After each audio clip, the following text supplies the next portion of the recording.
shacabka oo maanta ku lahaa Muqdisho isla markaana ka doodi lahaa sharci muhiim ah oo ay ansixi lahaayeen amaba ay dood ka yeelanayeen ayaa waxa uu baaqday kooram la'aan xildhibaano ka yar 120 xildhibaan ayaa kulankaasi soo xaadiray gudoomiyaha golaha shacabka Soomaaliya ayaa waqtigii dooda la gaaray oo ahayd 12 waxa uu soo xiray kulankaasi waxa uu sheegay in kooram la'aan uu baaqday saacadu waa 12 doornimo tirada xildhibaanada soo xaadirtay waa 128 kooramka annaga ma dhamaa sharciga maanta inoo yeelana waa sharci aad muhiim u ah dalka marka insha Allah waxaan rajaynaynaa fadhiga xiga xildhibaanada waxaan ka codsanaynaa inay kooramka soo dhameystiraan maanta hawshaanada halkan ay ku bilaabatay fadhiga ugu baaqay waxa sababay waa dareemi kartaa xildhibaanada badankooda waxay jiraan xaflad Sheekh Shariif oo lagu furaayo xisbigiisa ilaahay idinku dhaarshay annaga waxaan lacag u qaadanaa waxa waa shaqadeena lacag aan u qaadanaa dadka maanta ka maqash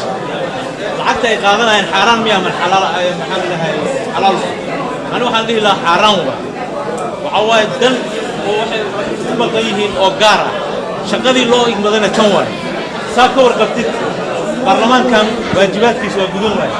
waxaa jira xildhibaano hadda dibadda iska jira oo shaqadooda aan qabanayn maalin way diyaaradan soo raacay Nairobi ana u soo socdo maxaa la lahaayay xamar markaan fasaxa ka soo laabtay mar aan baxay waxa diyaaradii la saarnaa qof ilahay waxa maqanahay 10 bilood ninka 10 bilood maqan oo shaqadan ka maqan oo loona soo doortay in maxaa la umadiisa u qabto waa arin aad u falxan waay markaan waxaan leeyahay mas'uuliyadda الله أنا وأنا سارنتها شعب كم مثلنا مر والبنا هذا هو حل إيديا مسؤولين تقصرين وحا كهري برلمان كان إيدي ساكوري ما إن فرماجي غير اللي هذي برلمان هو إيديسية ساكور قبطان لا بقى يوضو قيبسية مر والبنا وقوة وزيرة محلها وحاكوجر وزيرة حكومة الدفاع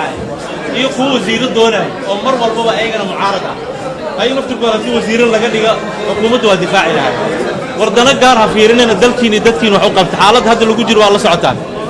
نصيب دروي بقول لي 26 قفين ايمانت انت اي جوجت انت كلنا اي جيران حفلده oo lagu daha furaayo maxal la xisbigaas himla qaran nasiib daro aad u weyn waay baarlamaankan sidiisa hadda idin sheego waay qaar wasiiro oo xukuumadda ku jiro markii xukuumadda wax laga keen waa difaacaya wana wasiiray raadinayaano waxa waaye mar walba maxal la hayo wasiiradaas dana gaar ay wata ayay mucaarad yihiin hadii wasiir laga dhigana saas oo kale kuwa kala maan waajira oo isku mabda ahayn oo kala maqan markaan walaalayaal waxaan dhihi lahaa isku maan noqda mar walba dalka shacabka ka weyn ninka maanta inta imaanin oo maqan xaflad ku maqan waxa waa lacagtu u qaadanay xaraan waay markaan waxaan soo jeedinaa inay maxaa la dhahay ilaahay ka cabsadaan ummadda ay u shaqeeyaan hadalkayga maanta way taariikhdu tahay 27 bisha Abriil 2019 saa la socotaan waxaa na hor yaalay sharcigi shirkadaha runtii oo ah sharci muhiim u ah wadankan maxaa la yiraahdaa hase yeeshee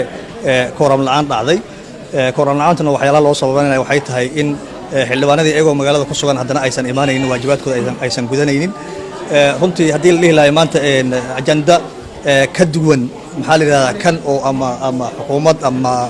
xasarad abuuray hadduu jiri lahayd waa soo dhooban lahaayeen laakiin xildhibaanada waxaan leeyahay runtii inay ilaahay ka cabsadaan waajibaadkooda ay gutaan maxaa la yiraahdaa magaaladu waa dhooban yihiin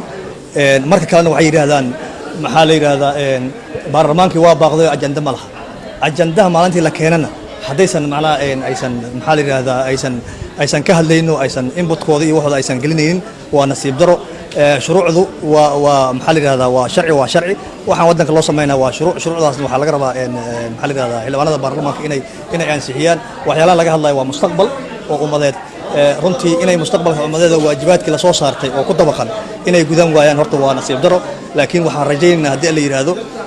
isniinta hadduu baarlamaanka uu furmo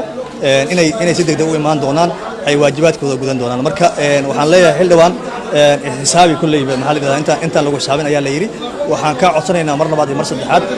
inaad baarlamaanka soo kulantid aad timaadid sida aad la socotaan gudiyadu baarlamaanka runtii shuruucda markii la keeno waxaa loo gudbiyaa markooda akhrinta koowaad uu maro gudiyada loo gudbiyaa ajandayaasha inta badan waxaan maxaa la yidhahdaa guddoonku ma sameeyo ajanda ilaa ay guddiyadu ay ka soo gudbiyaan shuruucda marka guddiyadii waxaa laga yaabaa inay 7 bilood 8 bilood halkii sharci ay iska haystaan saas daraaddeed loo aaneynaya mar inay dhacayso maxaa la yidhahdaa ajanda la'aan baarlamaanka runtii shuruuc badanaa loo taallo 28 ka badan shuruucdaas dadka waxaa la rabay in la dedejiyo kow waxaa kaloo jirta waqtiga waa kooban yahay intuu kooban yahay waxaa la rabay in maxaa la yidhahdaa baarlamaanku uu ansixiyo sidaa la socotaan 2 sharci keliya hadda gudubtay oo aqalka sare u gudubtay iyo mid saddexaad oo hadda ay aqalka sare ay soo celiyeen oo maxaa la yidhahdaa sharciyeedkii isgaarsiinta iyo kii oo xuquuqul insaan keliya gudbay saa la socotaan mana ahayn annagoo joogna kalfadhigii shanaad in maanta oo 2 keliya la ansixiyo taasna nasiib darro waaye oo waxaan loo aaneynaya dadka mas'uuliyiinta qaadada xildhibaanada ay ugu horeeyaan marka saas daraaddeed xildhibaanada mas'uulina ka ah dib u dhaca baarlamaanka uu ka yimid waxaan codsanaynaa xildhibaan waajibkaada qaran inaad si degdeg ah u gaarto aad u sharcigan saa la socotaan waqti marxalado badan oo soo maray wuxuuna muhiim u yahay shirkadaha Soomaaliyeed wuxuu muhiim u yahay investment in lagu sameeyo wadankan kambaniyada ayuu kala hagaa maxaa la yidhahdaa waddankeena waa la socotaan oo ma aysan jirin sharci oo hadda lagu dhaqmaayo uusan jirin inkastoo sharcigan markii la soo sameeyey loo tixraacay shuruuc kale hore u jirtay laakiin amendment lagu sameeyey oo la hagaajiyey sharcigan wuxuu abuurayaa shirkadaha ayuu hagayaa kadib wuxuu hagayaa in dhalinyarada Soomaaliyeed laftirkooda shirkadaha waddanka ay ku soo bataan investment waddanka lagu sameeyo ay shaqo abuur ay u noqoto marka waa sharci muhiim ah waa sharci waddanka muhiim ugu ah waxaa kaloo muhiim noogu yahay inaan ku biirno maadaama aan ku biirnay maxaa la yidhahdaa East African community aan ka mid nahay aan ku biirnay maxaa la yidhahdaa hay'adii commerce iyo wuxuu muhiim u yahay sharcigan in maana la baas gareeyo aad iyo aad inta ka bixin muxarraba marka la fiiriyo waa ka baxnay iska dhaaf isma Soomaaliya yakun qofku waa YouTube kun subscribe fadlan bilire subscribe ni era YouTube subscribe ni era YouTube kora wala yaala usun tuugana YouTube ka subscribe ni era waa